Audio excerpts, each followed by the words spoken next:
레위기서 17장은요. 피를 신성시해야 한다. 피를 함부로 흘리지 않도록 해야 한다. 내 피든지 타인의 피든지 그 피를 소홀히 여기지 말라라는 주님의 가르침입니다. 성경은 피에 관한 책이에요. 창세기에서부터 요한계시록에 이르기까지 그 피의 중요성을 계속 가르쳐 주시는데 특별히 레위기서는 처음부터 피가 진동하는 책이 레위기서입니다.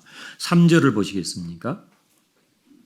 이스라엘 집의 모든 사람이 소나 어린 양이나 염소를 진영 안에서 잡든지 진영 밖에서 잡든지 먼저 회막문으로 끌고 와서 여호와의 성막 앞에서 드리라. 네.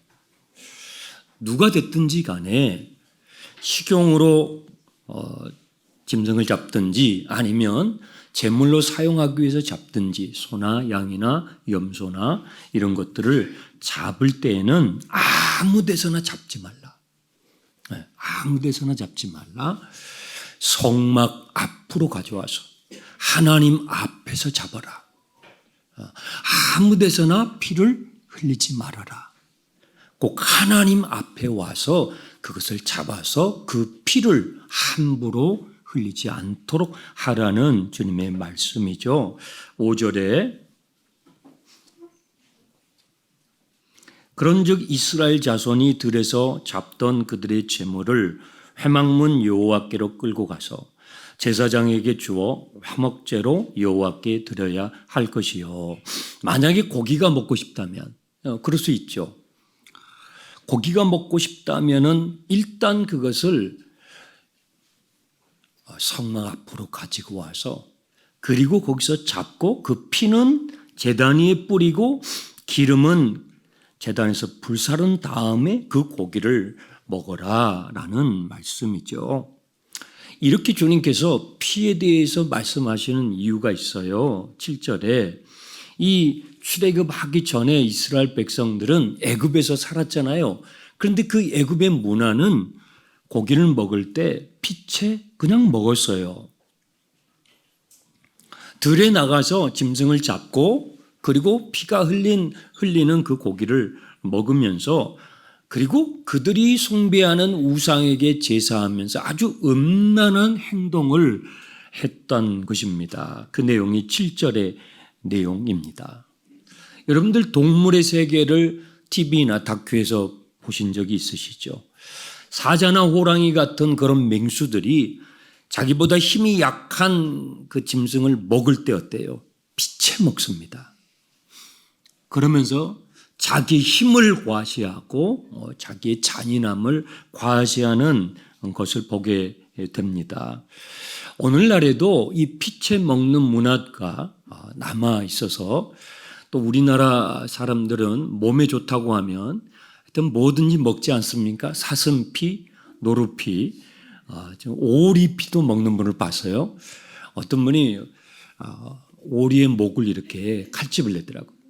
그리고 이렇게 컵을 이렇게 옆에 대가지고 이 생피를 이렇게 받아서 드시고 목사님 이거 참 몸에 좋습니다. 저에게 주시는데 차마 먹지를 못했습니다. 아직도 이런 문화가 우리나라뿐만 아니라 곳곳에 남아 있습니다. 주님은 출애굽한 이스라엘 백성들에게 주님의 백성들에게 이제는 그런 방식으로 살지 말아라. 타인의 생명을 그 생명이 사람이든 짐승이든 간에 그 타인의 생명을 경시했던 그런 방식으로 타인의 생명을 너의 힘으로 억압해서 그 생명을 취해서 너의 생명을 연장시키려고 하는 그런 탐욕스러운 삶의 방식은 이제는 청산해라 하는 말씀인 것입니다. 그래서 10절에도 보시면요. 이스라엘 집 사람이나 그들 중에 거류하는 거류민 중에 무슨 피든지 먹는 자가 있으면 내가 그 피를 먹는 그 사람은 그의 백성 중에서 끊어지게 할 것이다. 고기를 먹더라도 피채 먹지 않도록 유의하라. 13절에 만약에 사냥을 했을 때, 이 당시에는 사냥을 해서 양식을 구하는 사람들이 많았겠죠. 사냥을 했다면 그러면 그 피는 빼고 그 피를 흙으로 덮어주고 그리고 고기를 먹어라. 그리고 15절에 또 스스로 죽은 짐승이나 들짐승에게 찢겨서 죽어있는 그런 고기를 먹게 될 상황. 그렇죠. 힘이 약한 분들, 그런 분들은, 양식이 급한 분들은 이런 고기도 먹어야 되는 상황이 있겠죠. 그랬을 때는 반드시 옷을 빨고 너의 몸을 물로 씻어라. 왜요? 피가 묻어 있으니까요. 그 피를 빨리 씻어내라는 것입니다. 피를 신성하게 다루라고 하는 주님의 가르침에 아주 중요한 두 가지 이유가 11절에 기록이 되어 있는데요. 이 11절 9절은 여러분들이 기억하시면 도움이 되실 거예요. 함께 읽어보겠습니다. 육체의 생명은 피에 있음이라. 내가 이 피를 너희에게 주어 제단에 뿌려 너희의 생명을 위하여 속죄하게 하였나니 생명이 피에 있으므로 피가 죄를 속하니라. 아멘. 주님께서 피를 신성하게 여겨야 된다고 가르치시는 첫 번째 이유가 있어요. 그것은요, 모든 육체의 생명이 어디예요? 피에 있기 때문에. 우리의 육신의 생명이 그 피에 직접 연관이 있기 때문에 그 피를 신성시 여겨야 한다는 것이죠. 우리 몸에는 여러 기관이 있죠. 뇌에서부터 시작해서 오장육부, 사지백제라고 하지 않습니까? 이런 몸의 여러 기관들이 있는데 이 몸의 모든 기관은요, 혈관으로 전부 연결되어 있습니다. 자, 사진을 하나 보여주시기 바랍니다. 제가 어느 전시관에 갔는데 그 전시관은 사람의 몸, 인체를 전시하는 곳이었어요. 실물이었어요. 지금 손만 보여드리는 것입니다. 우리 손에 저렇게 많은 혈관이 있어요. 우리 몸에 있는 이 혈관을 다 연결하면은 약 10km 이상까지도 간다고 합니다. 그렇게 많은 혈관들이 연결이 되어 있습니다. 그 혈관 안에 피가 통하는 것입니다. 모든 몸 구석구석에 이 피가 통하면서 우리 몸에 필요한 영양분과 산소를 지금 여러분들이 자리에 앉아 계시는 이 순간에도 여러분의 몸에 산소를 그 피가 공급해 주고 있습니다. 몸의 각 기관에 필요한 영양소를 공급해 주고 또 나쁜 것이 들어오게 되면 그것을 막아줘서 면역 체계를 세워주는 역할도 이 피가 하는 것입니다. 몸의 체온도 이 피가 하는 것이죠. 추울 때는 수축이 되고 더울 때는 이 확장이 돼서 우리의 몸의 체온도 조절해 주는 역할을 하죠. 그래서 만약에 혈관이 막히거나 피순환에 문제가 되면 여러분의 몸의 건강에 직격탄이 되는 것이죠. 병원에 가시면은 제일 먼저 하는 게 피 검사 하잖아요. 그 피의 그 검사 내용이 우리의 생명과 직결되어 있다는 것입니다. 그런데요, 그런 의학적인 우리가 일반적으로 상식적으로 알고 있는 피의 중요한 요인뿐만 아니라 성경은 그 어떤 의학 사전에서도 없는 또 한 가지 중요한 부분, 그래서 피를 신성하게 여겨야 된다고 하는 부분을 11절에 가르쳐줘요. 그게 뭐냐면요, 피가 죄를 속하는 기능이 있어요. 피가 죄를 속하게 하는 그런 효력이 있기 때문에 하나님께서 그러한 역할을, 그 효력을 피에다가 주셨기 때문에 그 피를 함부로 해서는 안 된다고 가르쳐 주시는 거예요. 이 피가 죄를 속한다 할 때 이 단어, 이 속한다라는 이 단어가 히브리어로 카파르라는 단어예요. 성경에 자주 나오는 단어입니다. 이 카파르의 원뜻, 가장 일차적인 뜻은 덮는다라는 거예요. 피가 죄를 덮는 효력이 있어요. 이건 어떤 책에도 나오지 않죠. 성경의 하나님의 말씀에서 가르쳐주는 피의 효력입니다. 여러분, 제가 여러분이 짓는 죄는요, 그 어떤 것으로 가려지지 않아요. 인간이 아무리 공부를 하고 학식을 쌓아도 그것으로 내가 지은 죄를 가릴 수가 없어요. 아무리 돈을 많이 벌어도 그걸로 내 지은 죄를 가리울 수가 없어요. 세상에 큰 권력을 얻어도 그것으로 내가 지은 내 인생의 죄를 가리울 수가 없는데요. 내 죄를 가리우는 것이 피가 죄를 가리우는 거예요. 하나님께서 그렇게 만드셨어요. 거룩하신 하나님 앞에 죄 많은 거룩하지 못하는 우리 인생들이 어떻게 나아가서 예배할 수 있을까? 어떻게 찬양할 수 있을까? 어떻게 그 하나님을 섬길 수 있냔 말이에요. 그것은요, 인간의 방법으로는 안 되는 거예요. 우리의 죄가 가리워져야 돼요. 여러분의 죄가 가리워져야 거룩하신 하나님 앞에 나아가서 예배할 수가 있는데 바로 그것이 피에 있는 것입니다. 그래서 구약의 성도들도요, 그 피를 의지해서 하나님 앞에 나아가고 신약의 그리스도인들도 그 피를 의지해서 하나님 앞에 나아가서 예배 드렸던 것이죠. 그러면 중요한 것은 도대체 누가 나를 위해서 그 피를 흘려줄 거냐. 부모가 흘려줘요? 자식이 흘려줘요? 아무도 그럴 수 없어요. 그런데 그 희생의 제물이, 흠없는 희생의 제물의 그 피가 바로 그 역할을 했단 것이죠. 자, 히브리서 9장의 말씀을 화면을 보시면서 한번 같이 읽어보겠습니다. 염소와 황소의 피와 및 암송아지의 죄를 부정한 자에게 뿌려 그 육체를 정결하게 하여 거룩하게 하거든 하물며 영원하신 성령으로 말미암아 흠없는 자기를 하나님께 드린 그리스도의 피가 어찌 너희 양심을 죽은 행실에서 깨끗하게 하고 살아계신 하나님을 섬기게 하지 못하겠느냐. 네.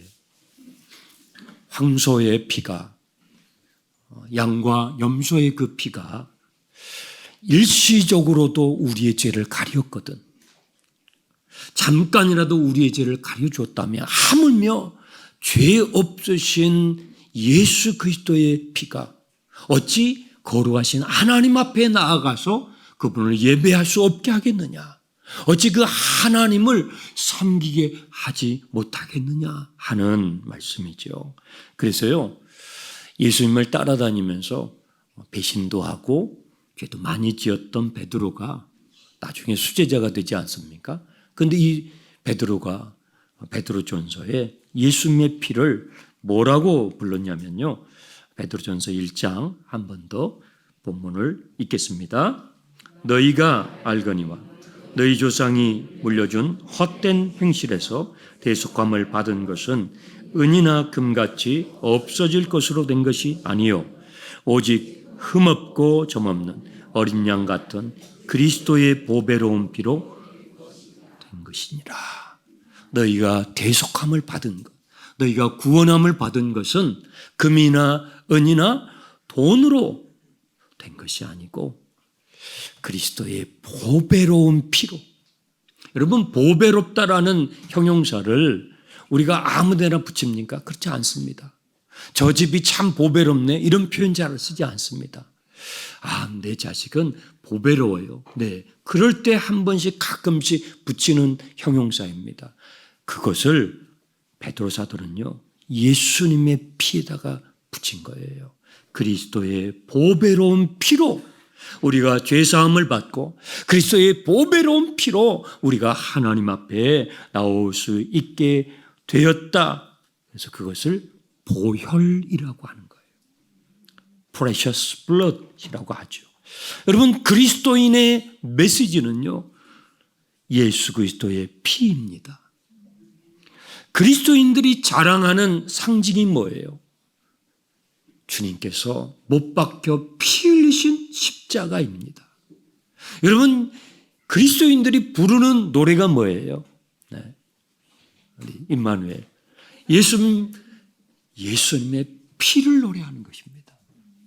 예수 믿는 사람들은요, 그 피를 자랑하고 그 피를 전하고 그 피를 노래하는 사람들입니다. 이 세상의 모든 죄를 맑히시는 주의 보혈.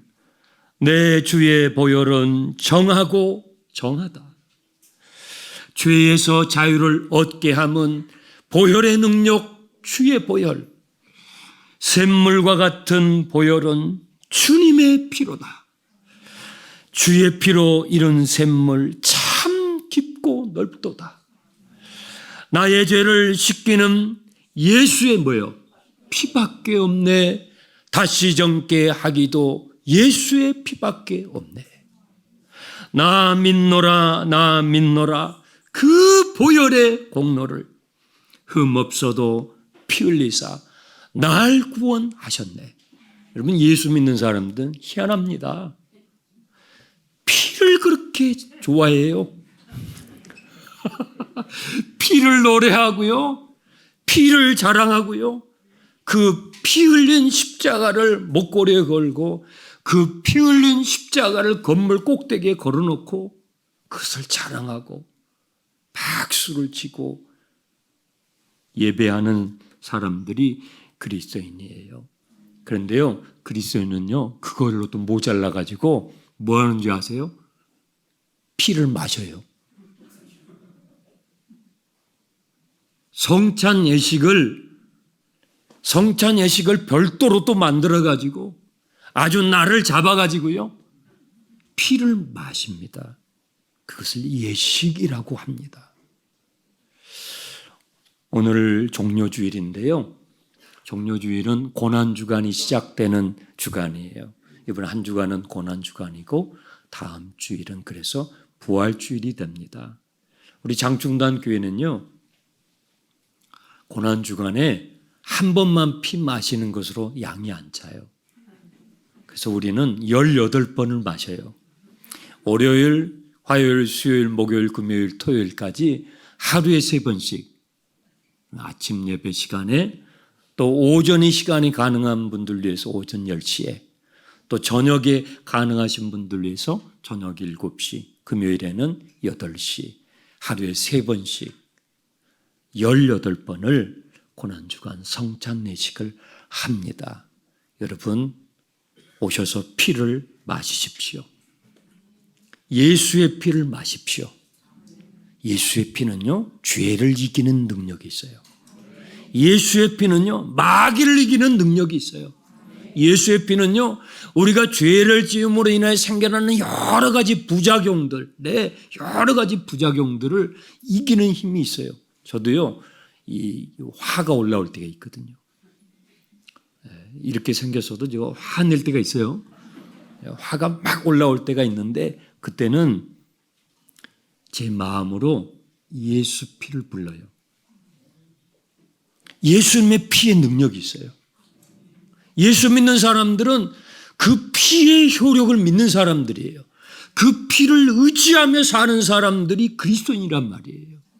그 피를 찬양하고 그 피의 메시지를 내 것으로 삼고 그것을 전해주는 사람들이 그리스도인이에요. 옆에서 찌르잖아요. 여러분 집에 가시면 찌르는 사람이 있잖아요. 그럴 때 화가 딱 올라온다고. 여러분 직장에서 찌르는 사람들이 있잖아요. 그럴 때 올라온단 말이에요. 그때 내 마음으로, 너희가 마음으로 믿고 입으로 시인한다고 그랬어요. 제 마음으로 예수님의 피, 이렇게 제 마음으로 말을 합니다. 그러면요, 올라왔던 그 분노가 싹 사그라들어요. 예수 피의 능력이 있어요. 예수 피는요, 증오를 이기는 힘이 있어요. 예수님의 피는요, 절망을 이기는 힘이 있어요. 예수님의 피는요, 죽음을 이기는 힘이 있습니다. 여러분은 무엇을 의지해서 하나님 앞에 나오십니까? 우리 초대교회 성도들은요, 예수 피를 힘입어 하나님 앞에 나아가 예배한다고 그랬습니다. 그래서 안 믿는 사람들이 초대교회 성도들이 예배하는 모습을 보면서 오해를 했어요. 이야, 저 사람들은 어디 지하에 들어가 가지고 막 노래를 부르는데 막 피를 노래를 하는 거예요.